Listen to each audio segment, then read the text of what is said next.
Discovering oil can be a big economic boost for countries, but in Ghana, it's been kind of a mixed bag.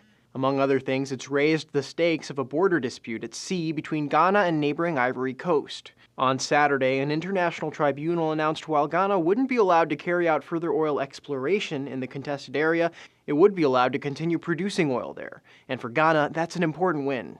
That's because the country has seen an economic downturn over the past couple of years, somewhat sobering expectations for what had been hailed as Africa's rising star. Ghana earned those plaudits through years of continued political stability, largely avoiding the civil wars and internal conflicts some of its West African neighbors have seen over the past 2 decades. So when oil was discovered there in 2007, it raised interest from investors abroad and expectations from people within the country. As foreign policy writes, the average Ghanaian overestimated the wealth oil would bring. Because voters would interpret any fall in living standards as mismanagement of the oil revenues, the government felt compelled to maintain and even expand expenditures. A burgeoning middle class started spending more on imports, adding to already increasing inflation, which led the country to ask for help from the International Monetary Fund in August. Optimism also fueled plans for major development projects in the country's capital, Accra, perhaps none more symbolic than the Hope City project. Originally envisioned as a major tech hub, Al Jazeera reports construction on the project hasn't started, even though the groundbreaking ceremony was more than 2 years ago. The World Bank projects Ghana's economic growth in 2015 to total just 4.5%,